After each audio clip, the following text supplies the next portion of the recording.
The day my boss took credit for 5 years of my work in front of the entire company, he winked at me from across the room. He actually winked, like we had a secret. Like I was supposed to smile back and be grateful that he had at least let me watch. I did not smile, but I did not look away either. I held his gaze for 3 full seconds. Then I looked down at my notebook and I wrote one sentence. Today it ends. Let me take you back to where this really started. Not the boardroom, not the lawyers, not the settlement that changed everything. Before all of that, there was just a girl who made her father a promise she intended to keep. My name is Sarah. I am 29 years old, and everything I have ever done has been for one reason, to make sure the sacrifices my parents made were never wasted. I grew up in a small apartment on the 4th floor of a building where the elevator never worked. My father left every morning at 5 a.m. to work double shifts at a warehouse. My mother cleaned offices on weekends, sometimes taking me with her when she had no one to watch me. I would sit in the corner of empty office buildings at 9 years old, doing my homework on the floor while my mother mopped around me. I never complained. I never asked for anything different, but I watched. I watched how the people who owned those offices lived. The framed degrees on the walls, the leather chairs, the photographs of families who had never worried about the elevator being broken. I made myself a promise in those empty offices at 9 years old. I will build something real, something mine, something nobody can take. I studied harder than anyone I knew. I graduated top of my class. No connections, no family friends in high places. Just a portfolio I had built from scratch at my kitchen table at 2 in the morning, night after night, while my father slept on the couch, still wearing his warehouse jacket, because he was too tired to make it to the bedroom. The day I got my job offer, I called him immediately. He was on his lunch break at the warehouse. I could hear the machines running in the background, heavy, rhythmic, exhausting sounds that had been the background noise of my entire childhood. I told him I got the job. He went completely quiet. Then I heard something I had never heard in 20 years of being his daughter. He cried. My father, who had worked double shifts for 2 decades without a single complaint, who had never once let me see him break, cried on the phone in the parking lot of that warehouse. He said, "Beta, ob sabsthik ho jayaga. Everything will be okay now." I was not going to let anyone take this from me. I started at the firm at the bottom. That was fine. I knew exactly where I was going, and I was patient enough to get there the right way. For the first year, I kept my head down. I learned everything. I watched how decisions were made, who had real influence, how ideas moved through the company. I was quiet and I was thorough, and I was building something, a framework for understanding customer behavior that I believed could change how our entire industry worked. And then I met Daniel. Daniel was my manager, 12 years older than me, charming in the way that certain men are charming, effortlessly, instinctively, like breathing. He remembered everyone's coffee order. He laughed at the right moments. He made you feel, when he was talking to you, like you were the most interesting person he had ever met. In my 2nd month, he called me into his office. He said, "Sarah, I have been watching your work. You think differently from everyone else here. I want to help you grow." I was 26 years old. I was sitting in a leather chair in a real office with a framed degree on the wall, and someone important was telling me I was worth investing in. I believed every single word. He became my mentor. I shared everything with him, my methods, my thinking, my half-finished ideas, my late-night breakthroughs. I sent him my work before I sent it anywhere else. I trusted him completely. What I did not understand then was the difference between a mentor and a parasite. A mentor helps you grow. A parasite waits for you to produce something valuable and then takes it. For 2 years I produced, and Daniel took. He took my frameworks and presented them as his innovations. He took my analysis approaches and repackaged them in his presentations. He took my language, sometimes word for word, and delivered it to leadership in his confident, charming voice, and they believed him because he was senior and connected, and he knew how to fill a room. I would sit in those meetings watching him explain my thinking in his words, and I told myself, this is how it works. This is the process. Your time will come. My time never came. Because every time I got close, every time my work was good enough to be undeniable, Daniel found a way to stand between me and the people who needed to see it. 6 months ago, everything changed. Our company was competing for the largest contract in our history, a major retail group worth millions in annual revenue.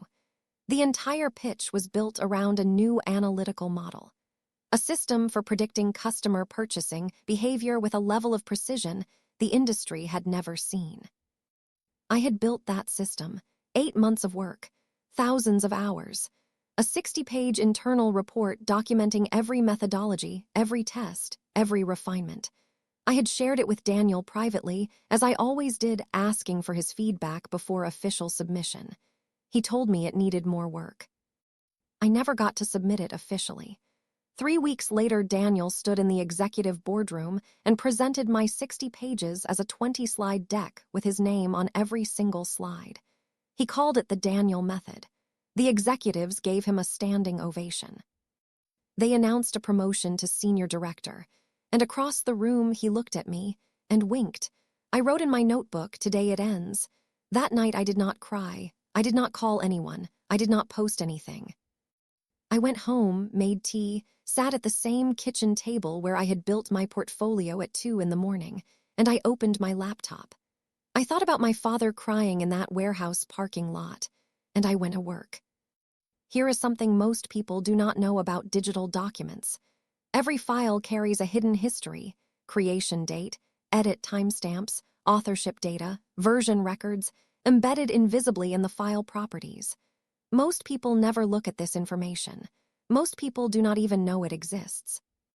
I knew it existed because I work in data, and people who work in data never delete anything and always check the metadata. I had 2 years of emails showing me sending Daniel my frameworks before he ever presented them. I had document metadata showing original creation dates months before his presentations. I had Slack messages where Daniel had asked me, in writing, to explain my own methodology to him so he could, his exact words, present it more clearly to leadership.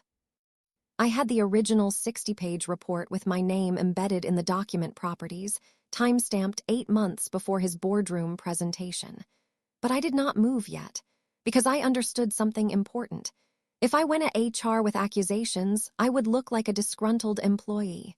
Emotional, difficult, easy to dismiss. I needed one more thing. I needed him to do it again, this time while I was ready. So I did something that required more patience than I knew I had. I built a trap.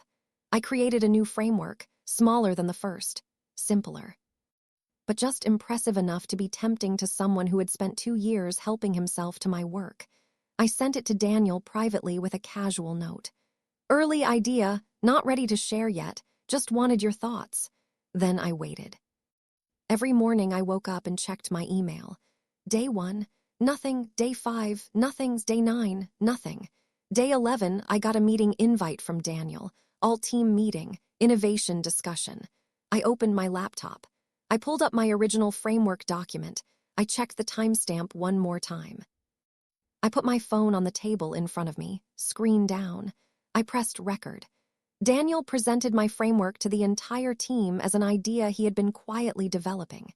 He used my exact structure. He used 3 of my original examples. He even used a phrase I had coined, a specific term I had invented for a specific part of the methodology. I sat completely still. When he finished, I raised my hand. I said, "Daniel, can you walk us through how you developed the core structure?" "I'd love to understand your process." He smiled his charming smile and talked for 4 minutes. I had every word on recording. After the meeting, I sent one email, not to HR, not to Daniel, to an employment attorney who specialized in intellectual property cases. I attached my document file, the metadata report, 2 years of emails, the Slack messages, and the recording. Her response arrived the next morning. She wrote 4 words. "When can we meet?" We met 2 days later. I laid everything across her desk, printed, organized, time-stamped, labeled. She went through it for 40 minutes without speaking.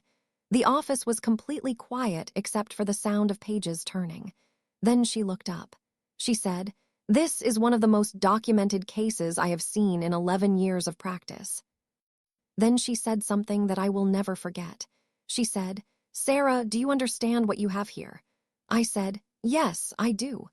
We sent a formal legal notice to the company, not to Daniel personally, but to the company itself. The notice outlined the intellectual property claim, the full documented evidence trail, and made explicitly clear that if the matter was not resolved appropriately, we would proceed with formal legal action. Action that would necessarily implicate the client contract, the associated revenue, and the executives who had awarded a promotion based on stolen work. The company's lawyers responded in 48 hours. I knew then that it was over. The full resolution took 3 weeks, and here is what happened at the end of those 3 weeks. Daniel was quietly removed from the senior director position before he ever officially occupied it. The analytical framework, both versions, was formally attributed to me in company records. The settlement I received I cannot share in exact numbers. But I will tell you this, it was enough to pay off every debt my parents had carried for 20 years, every double shift, every weekend cleaning office buildings, every sacrifice that had made me possible. I called my father the night the settlement was finalized. He picked up on the second ring. I said, "Baba, remember when you cried in the warehouse parking lot?" He laughed quietly. "I remember." I said, "It was worth it." He was quiet for a long moment. Then he said, "Beta, I always knew." I was offered a promotion to head the analytics division. I took it, not because I needed the title, but because I was not going to take the money and disappear quietly into nothing. That is what they expected. That is what people like Daniel always expect from people like me, that we will accept what we are given and be grateful and go away. I stayed. I walked into that building every single day. I passed Daniel in the hallway. He had been moved to a lateral role, no direct reports, no access to anyone's work but his own, no path forward. He never spoke to me again, not one word in 3 weeks. Until one morning in the hallway, about a month after everything was finalized, I passed him near the elevator. He looked at me, just for a moment. An expression I cannot fully name, somewhere between shame and the exhaustion of a man who finally understood the weight of what he had done. I stopped walking. I looked at him calmly, quietly. The way I had learned to be quiet in offices since I was 9 years old doing homework on the floor while my mother mopped around me. I said, "You always told me to leave a clear paper trail, Daniel. Best advice you ever gave me." Then I walked to my office. My name is on the door. I put it there myself. Here is what I want you to understand about being the quiet one, the invisible one, the one who does the work and asks for nothing and trusts the wrong person. They count on your silence. They build entire careers on the assumption that you will keep showing up, keep producing, keep trusting, and never once think to check the metadata. I checked the metadata. And metadata, unlike memory, does not forget, does not soften, does not lie. It simply waits, patient and invisible and exact, for the moment someone finally decides to look.